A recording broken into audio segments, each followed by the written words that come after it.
How's it going, everybody? This is Zach with CNA Games, and today I wanted to show everyone the process that we use to update our pricing data on TCGPlayer. We take the data that is available to us through TCGPlayer with a CSV export, and we apply some spreadsheet magic with the use of Power Query as well to transform the data into custom pricing that is not even available through the tools that TCGPlayer offers. By the end of this video, you'll be able to use the same spreadsheet that we use to update our pricing data and modify the formulas to make your own pricing. Today's sponsor is CNA Games. That's just us. Go see our website, buy something from us, come to either of our 2 Louisville locations, Cardinal Gaming and Repair, engage with us on social media, like and subscribe, ask us for more if you like these kinds of videos. With all that being said, let's go ahead and get started. Our journey begins at the TCGPlayer seller dashboard. In the pricing tab, you are able to export a filtered CSV of the TCGPlayer products using the filters that you can see here. We're going to start with Magic. It's the most complicated one, so it'll be the most value to see how it's set up.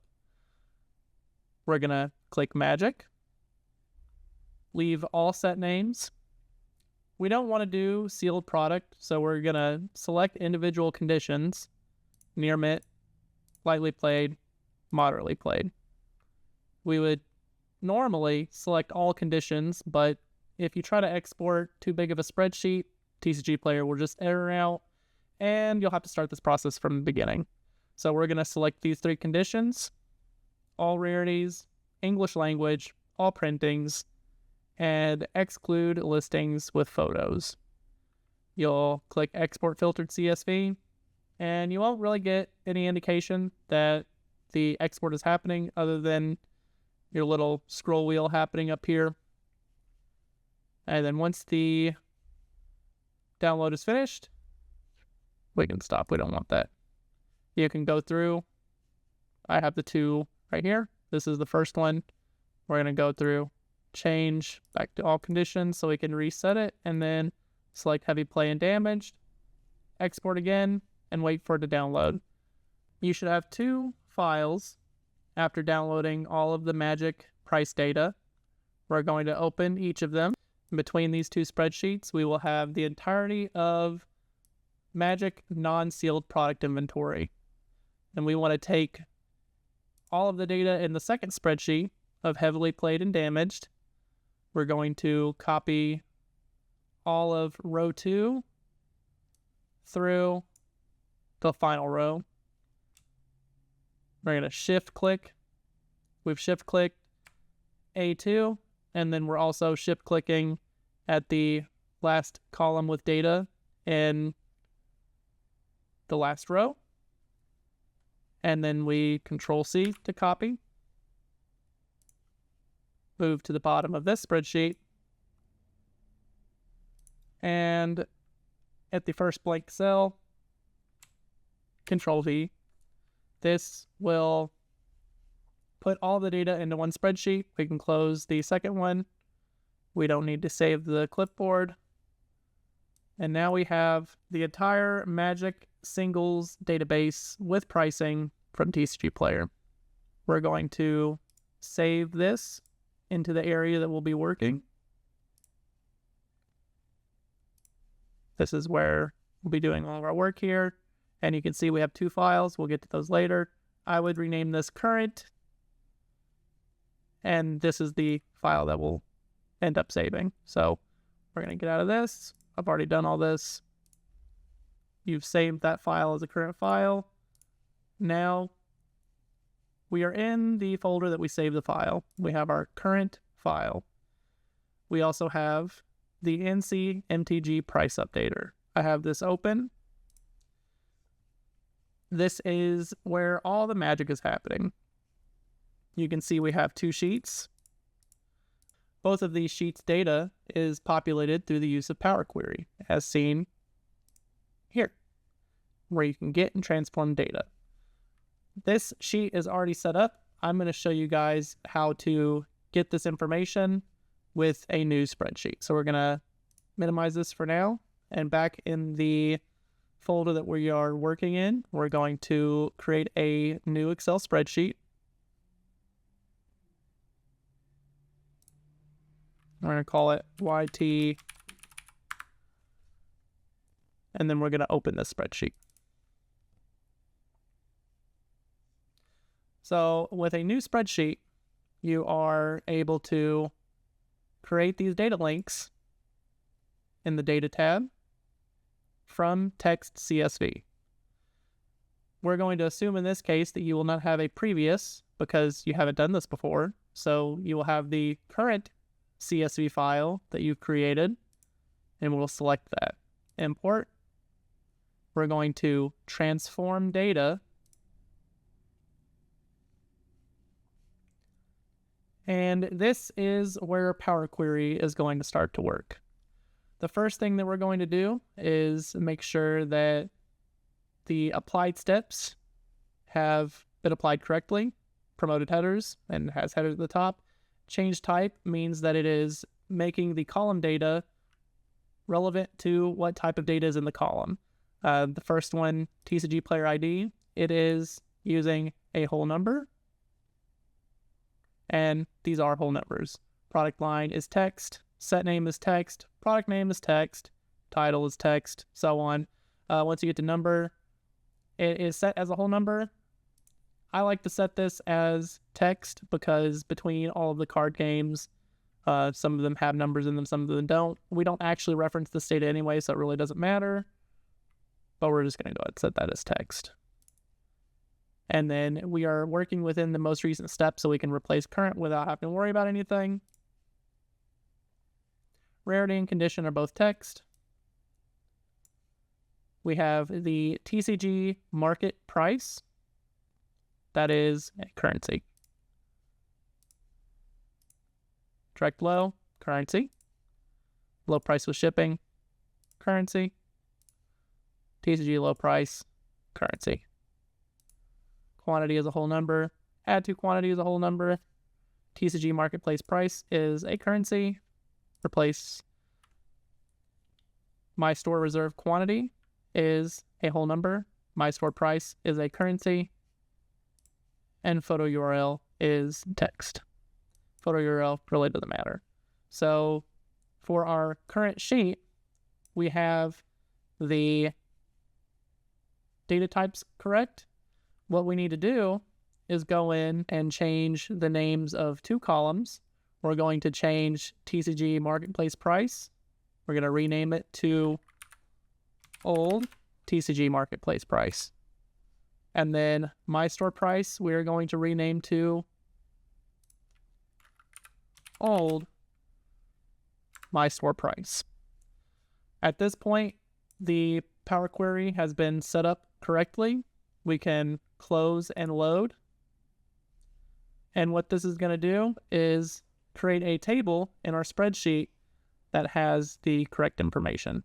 So we have a couple of columns that we're going to be adding to this spreadsheet. And as you put in a column header, it will automatically add it to the table. The first one that we're going to be doing is old quantity. Press enter, add it to the table. Go ahead and expand them. Next one is going to be base price. After that will be TCG marketplace price. After that will be my store price. You may not have my store price if you are not a pro seller. In that case, you just won't make these columns and data should still populate correctly. After that will be old multiplier. After that will be multiplier. And then finally will be price diff. Now we're going to go through each of these and add the appropriate formula. And I will probably add these formulas to the description of this video so that you can change them and do whatever you want. We're going to start with old quantity. old quantity is going to do a VLOOKUP to match the TCGPlayer ID in your previous sheet, which we have not created yet. We're going to get these formulas in here first.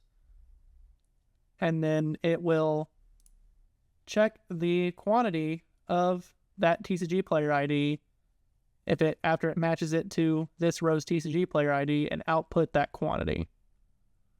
So we can enter. Well, cancel. It's going to error out in some way until we actually make the second sheet, but we need this first sheet done first. For base price, this formula is doing a few things. It is looking at the TCG market price and the TCG low price without shipping. It is checking to see if those are numbers. If both of them are a number, it is going to use the lower of the two numbers as the base price. If only one of those two is a number, it is going to use either one of those two as a base price. And if neither of those are a number, it is going to put a placeholder price. In our case, it's 50,000. And it is rounded to the nearest second decimal. And we can press enter, and it will populate the entire spreadsheet. Next, we'll be adding the TCG Marketplace price formula, and we'll explain that. So this is a formula that is rounding to the second decimal first, and then if J2 is a number, it's going to output J2. So what this means is if direct low has a number, it's going to match direct low, and that will be our marketplace price. And then if there is no direct price, it is going to look at T2, which is our base price, and is going to multiply it by X2. X2 is our multiplier. We'll get there shortly. And that's going to round it to 2 decimal spots. Then the next thing it will do is with a max of, this is where our quantity-based max is minimums, but maximum in spreadsheet terms. This is where we're going to be setting our price floors. So if quantity is greater than or equal to 40, the price floor will be a nickel. If the quantity is greater than 20, the price floor will be 15 cents. Otherwise, our price floor is 25 cents. Adjust this to your liking. And then next, it's going to minus that from the rounded J2 or T2 times X2. This effectively makes it to where it's either going to be outputting direct low or your base price with your multiplier with a floor based on the amount of quantity you have. Next, we have the My Store price formula. Again, if you are not a pro seller, you will not have this column and you won't need to worry about this section. This is pretty much just saying, for us, we're just matching whatever the marketplace price is with a floor of 25 cents. So in store, we're not selling anything for less than 25 cents. Now, the old multiplier formula. For the old multiplier formula, we have a VLOOKUP that is looking at our previous sheet that doesn't exist yet. It is matching A2, the TCGPlayer ID, to the TCGPlayer ID of the previous sheet, and it is outputting the data in column 24. In this case, that will be the previous multiplier, column X. If there is a number, it will output that number. Otherwise, it will output 1.2 as the base number.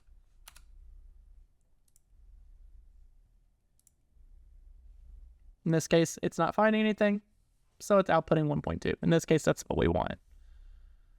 The same with multiplier. The multiplier formula is looking at previous quantity and current quantity to determine if the multiplier starts at 1.2, which is a 20% multiplier. You can change that to your liking.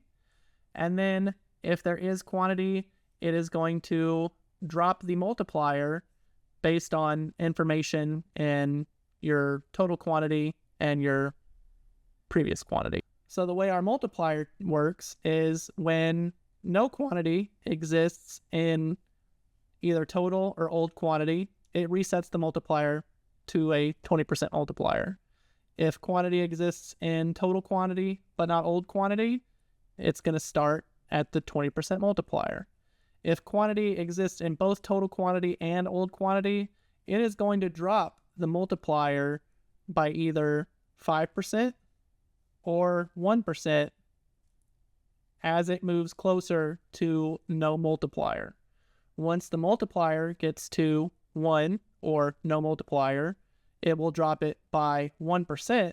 So every time we do a price update, at the point where there is no longer a multiplier, it is going to be dropping the value of that card by 1% every time we do a price update. For still inventory, this is going to continue to lower cards so that you stay the lowest listing until that card eventually sells.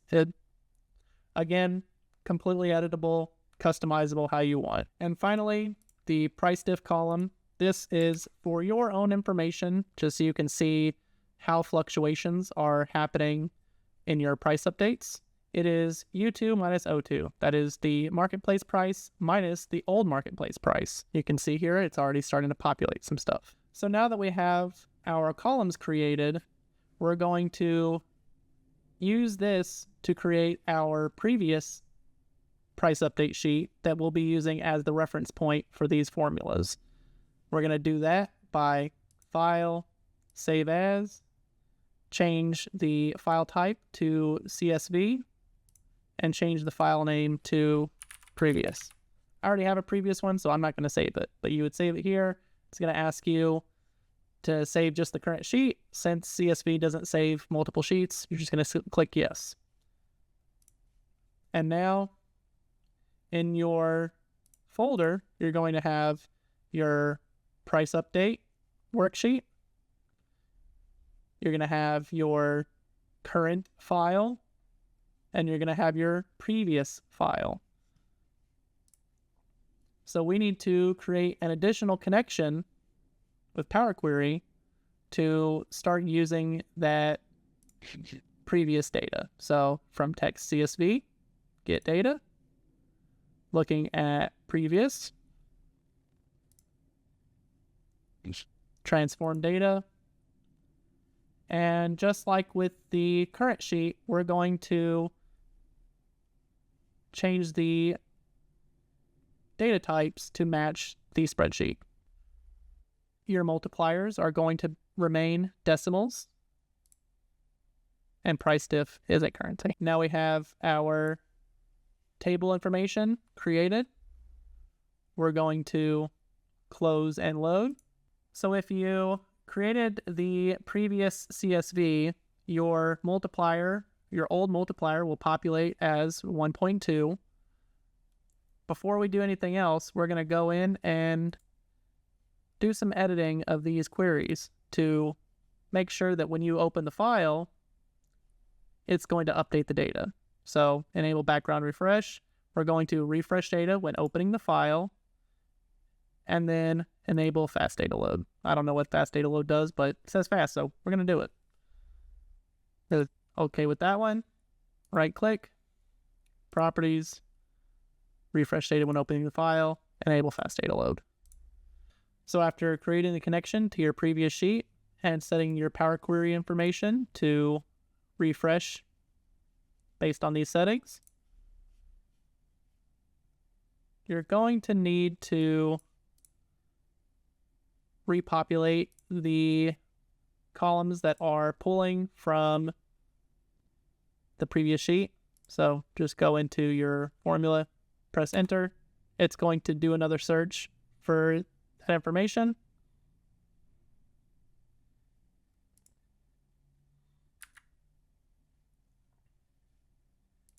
And then the same with multiplier. We want to push it, and it will push the update to the entirety of the column. Now, your formulas should be working correctly. You can, while you have the current sheet active, File, Save As,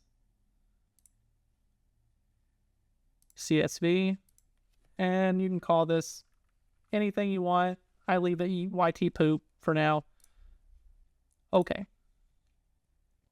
So this is exactly how we have our source spreadsheet set up. So this information is accurate for us to send this as a price update for our Magic inventory. You'll want to go ahead and save this now as the Excel spreadsheet file type. So Excel workbook, keep the name YT poop. Already exists, we'll replace it. Yep. Okay, so now you have your spreadsheet, you have your CSV to upload to TCGPlayer.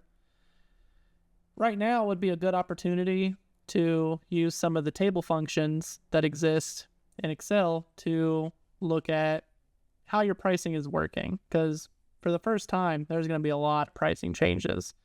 What I like to do is in column M, we're going to click on the little drop down, and then in the number section, we're going to uncheck 0 and uncheck blanks.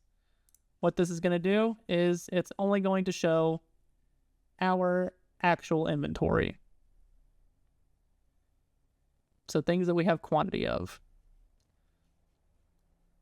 And we can look here after this loads to sort the price diff by low to high. So sort from smallest to largest. Here we'll be able to see our biggest price drops, and then we'll be able to see our biggest price increases, which those probably shouldn't happen under most circumstances.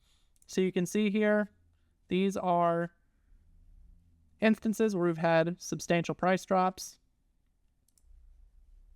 This first one, we had a $2,000 price drop. It's probably a placeholder price. Collie of the Vast foil edged. So as you can see, no marketplace price, no direct low, and the low price is some ridiculous number. What's happening here, and this tends to happen with lower conditions that don't have good sell-through, is you put placeholders in place, and if you don't update them to actually reflect something accurate, it's just going to continue to drop off of this price. So and you can see we've actually gotten below our 1x multiplier in some of these, but that's where the most of this stuff is happening. This pretty much just says we need to go in and manually adjust these prices. So when we do the next price update, it will drop it from the correct price. And we got a $700 drop right here. Another damage. And then our big shift happens into the $20 range. This is where, our more expectable price drops. So this card, the Overlord of the Hauntwoods, we can see how this is working. So market price is $56.46. Direct low is $52. Our old price was $73. And since direct low has a price, we are matching that price now. So our 73 to 52 is a $21.68 price difference. You can kind of read into the numbers and see why these price changes are happening based on how your formulas work. And we can go the opposite direction. Lots of zero price changes. And then some of these price increases are when quantity goes down, the multiplier goes up. When these bottom ones, the Ravnica Clue edition, looks like we had quantity changes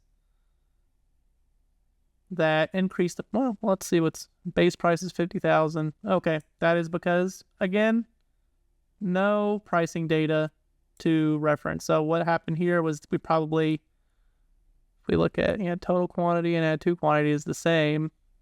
Our multiplier is 1. These are cards that need to have their price adjusted to be correct. So one way or another, you can kind of look into this, make sure things are doing what they're supposed to be doing, and then have your reference point for manual pricing that needs to happen. You can do that in the spreadsheet, but if you try to go in and modify this stuff after you do your filters, it's going to break the spreadsheet if you try to go back to the no filter setup. So it's better to just find out what you need to change and either, export a separate spreadsheet that has these changes, and you can import that after you import your first one, or you can go into TCGPlayer and manually make those changes. So we looked at our price differences to see where we have some issues.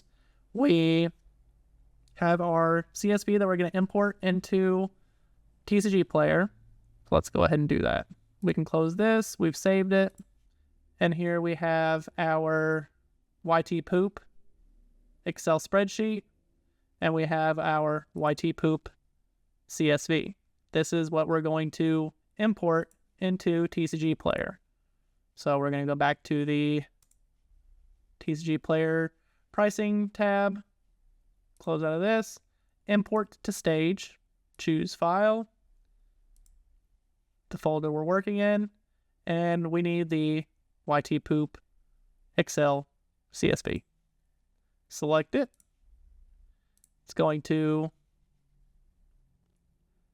look at the spreadsheet of the CSV. Once it's done validating the CSV, you might get some validation errors. My store price exceeds the maximum. Marketplace price exceeds the maximum. These are probably your price errors. You can go in and fix them at this point if you want to, or if you want to do it a different way, you can ignore all errors and submit. It's going to go through the process of adding all these price updates to your staged inventory. It's uploaded the CSV to your staged inventory. This number is important, 81,452. In our case, that's how many products had a price change. As long as this number is less than 100,000, you can just click Move to Live and wait for it to finish, and it will move it to live inventory. We're going to pretend that this number is greater than 100,000. So we're going to click View, because in your case, it will likely be over 100,000 when you're doing this for the first time, or if you take a lot of time in between your price updates. So we're going to view staged inventory, and we see here 1 of 10 of 800 or 81,452. That number's higher. We're going to do some advanced filters, and here you break down the size of your staged inventory filter based on what you select. So if we say, oh, we just want to look at all normal printings, that should cut it into roughly half. So we can try that, apply filters, and it's 46,200, so roughly half. The same way with conditions or rarities, you can break it down any way that you want and move chunks of your staged inventory until you have less than 100,000 items. So each chunk that you send has to be less than 100,000 items, and your final amount needs to be under 100,000. So in our case, we have less than 100,000. We're just going to send all printings. It's going to be back to our regular number, and we're going to move it to live. We want to select My Search Results, so it includes all of the products that you are filtering. In this case, we're not filtering any. And then updates will be generated to move 81,452 prices to live. Continue. So if you get through this and it looks like it stalls out or it errors out for any reason, these inventory updates can only exist in staged or live. So if you end up having to refresh the page, you can just search your staged inventory to see what's still there. If it's nothing, that's because everything moved to live. But you can, if it's still in staged inventory, you can just submit it again, and hopefully it will get all of your staged inventory pushed over. With these big updates, you might run into those situations the closer you get to 100,000 items. So our updates have been moved to live inventory, and our job is done for one card game. You're going to have to do this process for each card game that you would like to use spreadsheet-based price updates for. So there you have it. That is the process that we currently use to do spreadsheet-based price updates for our TCGPlayer inventory.